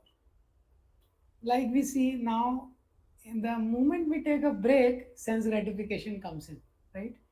अगर हम चैंटिंग कर रहे हैं, चैंटिंग में अगर माइंड को थोड़ा ब्रेक दे दिया, या थोड़ा सुनने में थोड़ा लूज हो गया कि थोड़ा चैंटिंग में जब सुन नहीं रहे हैं तो तुरंत देखते नींद आ जाता है।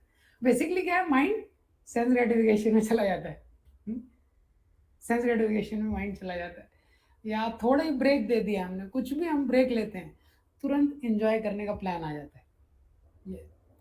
लेकिन जैसे जैसे प्रहलाद महाराज बताते हैं कि व्यक्ति श्रद्धा पूर्वक श्रवणम कीर्तनम वाले श्लोक का बहुत लंबा तात्पर्य, it is one of the longest purport which Prabhupada has given. In that purport and in that श्लोक इट इज एक्सप्लेन कि नवविधा भक्ति का जब कोई आश्रय लेता है ये, तो नवविधा भक्ति का आश्रय लेने से कैसे समर्पण के साथ आश्रय लेता है। इति पुंसा पिता विष्णु भक्तिश्चे नवलक्षणा यत् क्रियते भगवती यथा तन्मन्येधीतम उत्तमम। समर्पण के साथ, समर्पित भाव से कोई नवविधा भक्ति के 9 अंगों का आश्रय लेता है, हाँ, तो वो सबसे उत्तम चीज है संसार में करने के लिए। तो धीरे धीरे क्या है, उसका जो मति है वो कृष्ण कॉन्शियस की तरफ बढ़ेगा। So, yes, anybody has any questions, comments? What do you want to add something?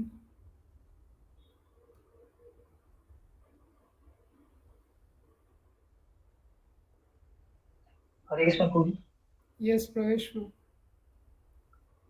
प्रभु जी पूछना चाहता था कि लाइक जब हम इनिशियल में भक्ति में आते हैं तो मतलब काफी ज्यादा इंतजाम रहता है चीजों को सीखने के लिए। तो मतलब बहुत कुछ पता चलता है ये भी सीखने को मिल रहा है। लेकिन जैसे कुछ टाइम के बाद चीजें हमको मतलब उतना उन चीजों में उतना अट्रैक्शन नहीं आ पाता है। मतलब किस वजह से हो रहा है मतलब जो लर्निंग हमारा मतलब पहले जितना इंतजास्टिक रहते थे चीजों को सीखने के लिए वो मतलब वो खत्म हो वो it is not long there.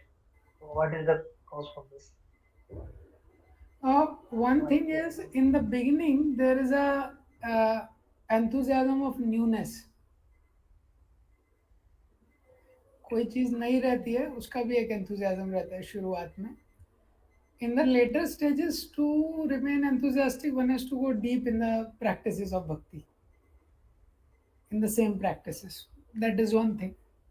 Another thing is, जो शुरुआत में भक्ति में जुड़ते हैं ना, हमारी एक्सपेक्टेशन बहुत आइडियल रहती है एकदम से, और हम लोग ऐसा प्रयास भी करते हैं. ये तो हमारी जो एक्सपेक्टेशन रहती है कि किस रेट पे ट्रांसफॉर्मेशन होगा, रेट ऑफ ट्रांसफॉर्मेशन की बेसिकली, वो काफ़ी फास्ट रहती है शुरू में जब आते हैं. तो हम सुनते हैं कृष्ण कॉन्शियस कितना ब्लिसफुल प्रोसेस है और आप ऐसे अब्जॉर्ब हो जाओगे, ये होगा वो होगा. ये हमको लगता है तो बहुत अच्छा है, एक सेमेस्टर में हो जाएगा ये. लेकिन एक दो सेमेस्टर निकल जाते हैं और कुछ साल निकल जाते हैं भक्ति में करते करते. And then we have struggle with our own अनर्थास also, and we still find their challenge with the chanting of the holy name and other things. तो उसमें दो चीज़ें होती हैं. पहला तो क्या होता है कि भक्ति की ग्लोरी को और भक्ति प्रोसेस में जो मर्सी है उसको हम पूरी तरह से नहीं समझ पाते. जैसे last time we were discussing this point कि to the degree a devotee is able to value what he is getting, so he becomes very grateful. But in the conditioned stage, we are not able to value association of devotees, right? We are not able to value much association of devotee, opportunity to chant the holy name, opportunity to read and hear with scriptures. Many times I would hear when Maharaj lectures and Radhanath Maharaj telling that the greatest asset, greatest asset in our life, and it's a great opportunity when we are there in the association of devotees, we have an opportunity to read and hear. So I think still not able to fully understand. इसमें इतना क्या great है. Devotees तो है ही अपने साथ में, और कुछ टाइम निकालेंगे तो रीडिंग हो ही जाएगा इनके साथ, like that. So one person is able to value it so much. Like Mukunda, Chaitanya Mahaprabhu told 10 million life times के बाद मुकुंद को मर्सी मिलेगा. जब डिवोटीज ने बताया and he started dancing like that. So in that lecture, Maharaj was mentioning Mukunda could actually value he could actually value the mercy of the Lord. What is the value of the mercy of the Lord? Like that. So at our stage, we may not have so much of value. Like initiation gets little years delayed, some years delayed. And you feel like, क्या हो रहा है यार, 3 साल 4 साल हो गए, initiation हमारा लटका हुआ है. क्या आगे पीछे हो रहा है. And Mukunda was willing to wait for 10 million lifetimes. So, of course, we are not at that stage, but we understand as we read the scriptures properly, we are able to value that what we are getting itself is a very great thing. Practicing this 9 processes of bhakti is a very great opportunity. So, to the degree the heart understands the value of something, to that degree, then there is an enthusiasm for that thing to do. And second thing is when we do it properly. Generally, as the year passes by and we become little familiar, so sometimes we may not do the bhakti activities of bhakti very seriously and properly, like that. And being in touch with devotees, we may do offenses with the Vaishnavas. And this is one major reason one loses the taste. Sachinandan Swami Maharaj in his book Broken Names, he writes, only reason one is not feeling the taste in chanting the holy names is offenses to the Vaishnavas. Right. तो भक्तों के साथ भी ऊपर नीचे हो ही जाता है करते करते, ऐसा है. तो भक्तों के प्रति अपराध हो जाता है, और भक्ति की भी जो क्रियाएं वो उतनी प्रॉपरली कभी कभी हम नहीं कर पाते हैं. तो to the degree we try to go deep in the practices of spiritual life, it will help us to remain enthusiastic with time, and devotees can add. Ravindra Prabhu wants to add something.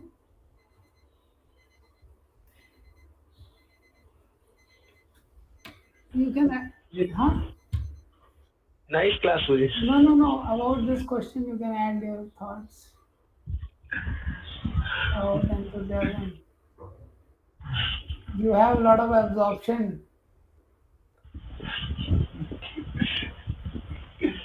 With spending time, how to remain absorbed. Yes, you can share something, your experience. I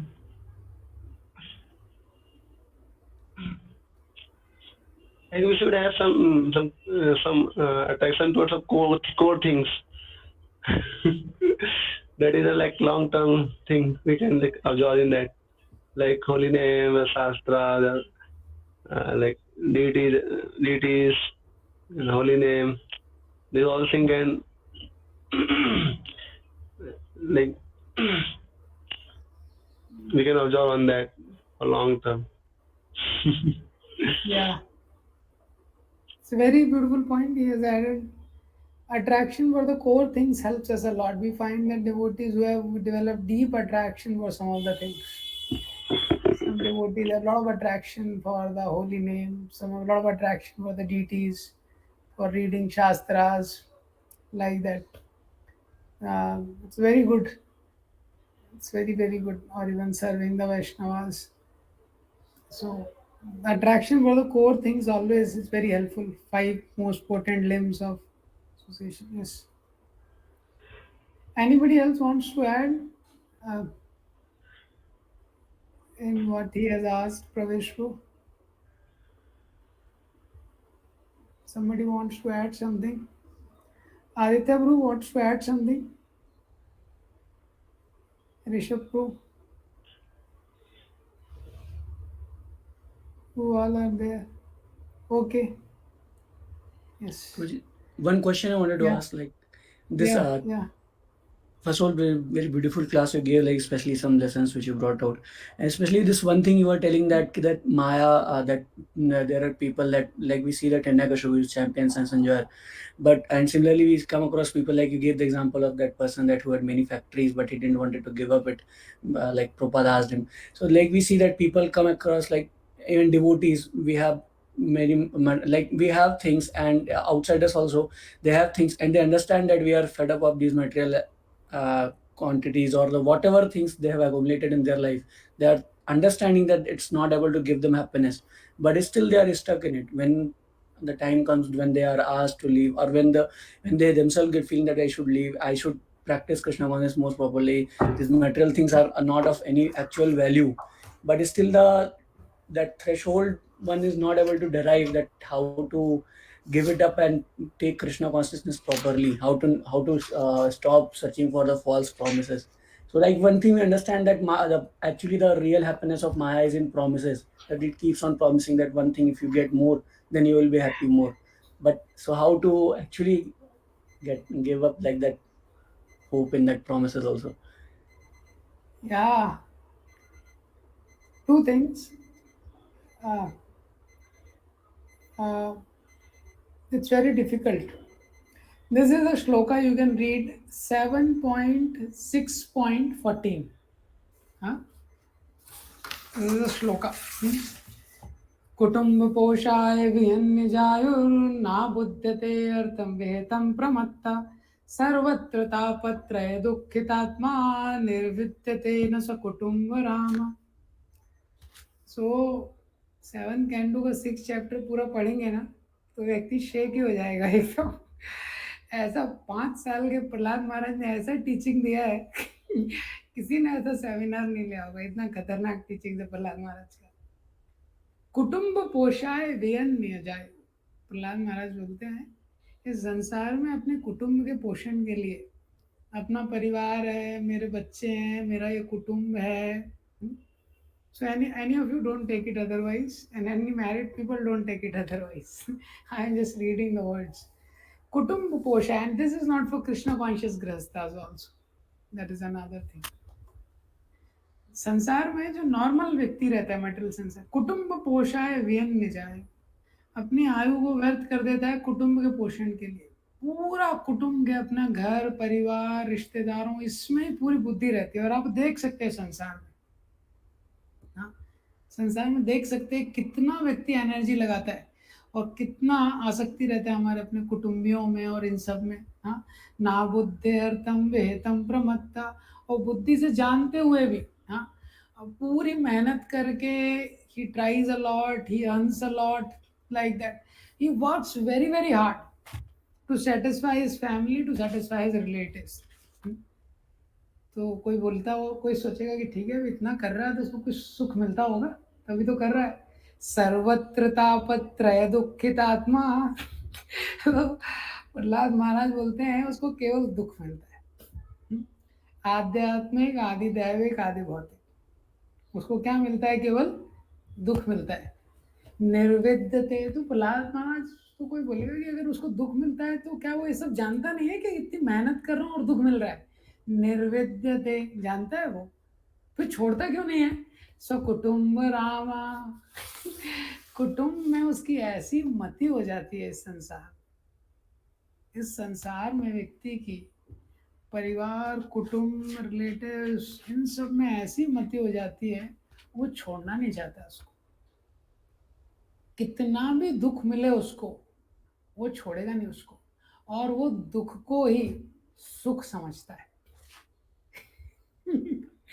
वो दुख को ही, इतना दुख हो रहा है उसको क्या समझता है? देखिए कितना डीप बात प्रहलाद महाराज कह रहे हैं, उसको ही सुख मान लेता है. यही है.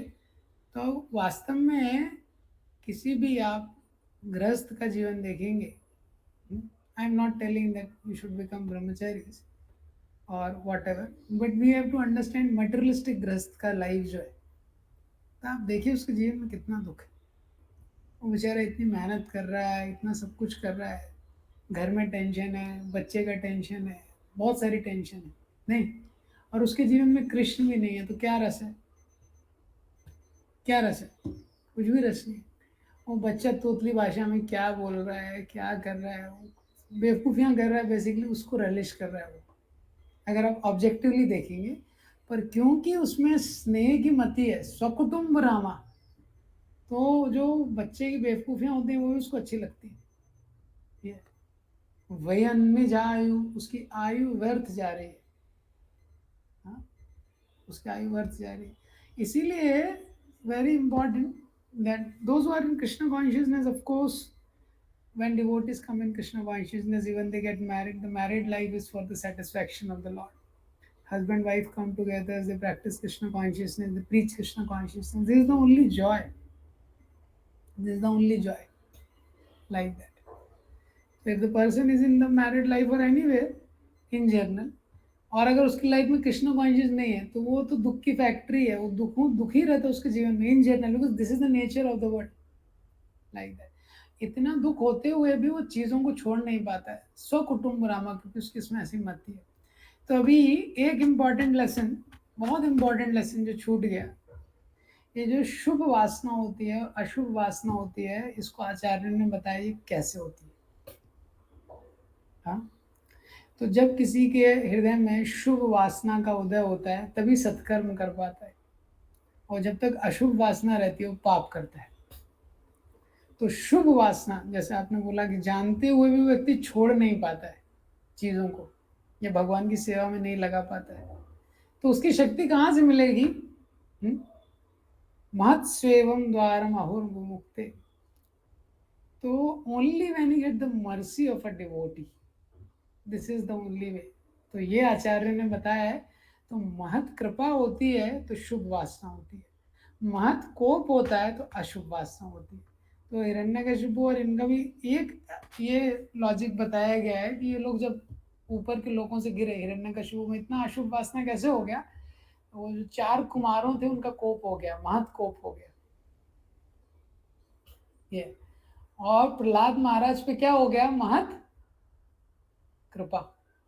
तो जब महत कृपा होती है तो हृदय में शुभ वासना का उदय होता है, So only when we get the mercy of devotee, that is why we can reflect in all of our own lives also, right? We can reflect in our lives. We find that by the mercy of the devotees, by the mercy of the pure souls, by the mercy of Srila Prabhupada and many great souls, we get some desire to serve and dedicate. Is it not?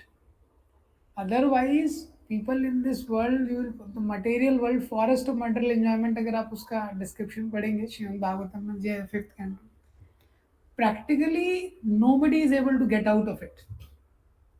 इसीलिए जीव को नित्य बद्ध बोला है. वो जैसे इतना घना वन है, उससे कोई निकल ही नहीं पाता है. Only a fortunate person, when he gets a mercy of devotee, there are chances that he can get out. That is why this one very vital thing, we should never give up the association of devotee for anything. Anything happens in our life, but we should never give up the association of devotee, because association of devotees is the root of all good fortune in our lives. That way. So, is it okay?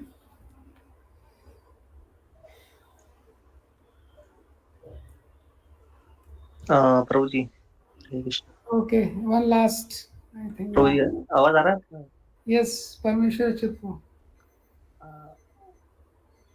ये प्रभु जी association मतलब ये ultimately सब वही solution है सब चीजों का, जो भी Yes. नहीं कर पा रहे कुछ भी। तो एसोसिएशन लेने में भी मान लीजिए बाधा आ रही है, तो उसमें क्या करें? That is what nature of the material world is. Whatever situation, इसलिए मटेरियल वर्ल्ड में चॉइस करना बहुत इम्पोर्टेंट है. हाँ, भक्ति करने के लिए व्यक्ति को बार बार चुनना पड़ता है. जैसे व्यक्ति को अगर नीचे जाना है तो कोई दिक्कत नहीं है. जैसे कोई व्यक्ति रोड पे ट्रैवल कर रहा है और वो सिर्फ ट्रैवल करने के लिए ट्रैवल कर रहा है, तो कहीं भी मुड़ सकता है ना, क्योंकि उसको तो ट्रैवल करना है. उसको बाइक को 50 किलोमीटर चलाना है. उसका उद्देश्य क्या है? 50 किलोमीटर आज ट्रैवल करना है. तो किसी भी डायरेक्शन में मुड़ेगा, कोई दिक्कत नहीं है. कोई भी मोड़ आ गया मुड़ जाएगा. लेकिन किसी व्यक्ति को अपनी जगह से स्टेशन पहुंचना है, सपोज वो 20 किलोमीटर है या 50 किलोमीटर है, तो उसको हर टर्न पे चुनना पड़ेगा कि नहीं चुनना पड़ेगा? हाँ, परमेश्वर Achyut, yes, at every turn he has to choose the right turn. Similarly, कोई संसार में रह रहा है, कोई दिक्कत नहीं है, जैसी परिस्थिति है जैसा है चल रहा है, कोई दिक्कत नहीं है. ज्यादातर लोग ऐसे रह रहे हैं, like that. So they are wasting their life.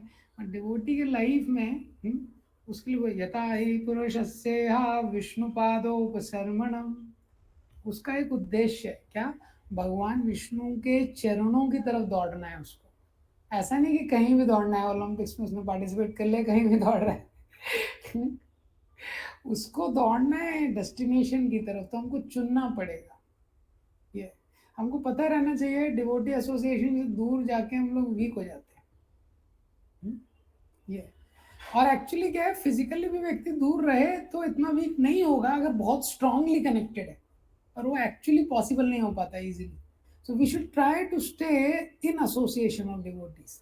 और ये हमको चूज करना पड़ेगा. इसको चूज करने में हम जितने शिथिल होंगे, हाँ, so that much, because if we choose if this one choice we make, last time I was sharing, Ramanujacharya says, if you don't know what to do, if you don't know what to decide, if you don't know how to go ahead, just put yourself in association of devotees. That's it. ये choice हमको करना पड़ेगा. उसके बाद association of devotees will take care of everything. उसके बाद भी आपको चॉइस करना है, कितनी गंभीरता से प्रैक्टिस करना है, क्या करना है. लेकिन आपका जो एक एटलीस्ट ब्रेक इवन है ना, थ्रेशोल्ड है, उतना डिवोटी एसोसिएशन में अपने आप होगा. तो ये choice we should do. If we don't do this choice, being safe is more risky. Being safe away from the association of devotees, being comfortable away from the association of devotees is very risky, very very risky, like that. तो और वो habit हो जाता है, धीरे धीरे mind का habit हो जाता है. माइंड को लगता है कि हाँ, अरे डिवोटी एसोसिएशन में जाएंगे, सुबह उठा देंगे जल्दी. और डिवोटी एसोसिएशन में कहीं शास्त्र पढ़ने का हो जाएगा, ये सारा टेंशन होगा, कुछ प्राइवेसी नहीं रहेगा। वो we become accustomed to comfort. That is why it is not very good to stay at home for a long time. We should understand it very, very clearly. We should understand it very, very clearly. One should never stay at home for long times. That is why we suggest, even our devotees, all of you know already, we go very short time, like that. Go for, even if the parents are devotees. I'm not talking non-devotees. Even if the parents are devotees. Somebody say, अरे मेरे घर में तो कुछ problem नहीं होता, mummy भी offer कर देती हैं, प्रसाद भी लगता है, भोग भी होता है, सब पेरेंट्स भी फेवरेबल हैं, like that. But all of you know, this is not the way, like that. I'm not telling, when some service needs are there, one may visit, but apart from that, one should try to stay in association of devotees. That is the best time, especially in human life. Very short life we have, very short life. So in the Prahlad Maharaj is telling, Pumsa Varshishata Ayu, मनुष्य की आयु 100 वर्ष की कलयुग में बताई गई है। तद अर्धम च जितात्मना, उसमें 50% ऐसे चली जाती क्योंकि किसी की इंद्रियां संयम में है नहीं कलयुग में। ये 8-10 घंटे आदमी सो रहा है। मुग्धस्य बाल्ये कैशोरे क्रीडितो याति विंशति, और छोटा बच्चा है, खेल में 10 साल चले जाते हैं, उसको पता नहीं है क्या हित है क्या अहित है। और उसके बाद क्रीडितो याति विंशति, थोड़ा 10 साल का होता है, वहां से क्रिकेट खेलना शुरू कर देता है। हाँ, फिर 10 साल क्रिकेट खेलता है वो, फिर 10 साल बाद उसको समझ में आता है ये टाइम पास था, अभी मुझे फिजिक्स पढ़नी है। तो 20 साल उसके यहाँ चले गए। जरयाग्रस्त देहस्या, उतने में वो जब तक बाकी चीजें समझ में आती हैं, गर्लफ्रेंड वगैरह बनाता है, बुढ़ापा हो जाता है उसको। ये अब बुढ़ापा आ गया तो फिर MRI निकालो, एक्सरे निकालो सारी बॉडी का पूरा एनाटॉमी निकालना पड़ेगा। अकल्पित शक्ति नहीं रहती कुछ करने की।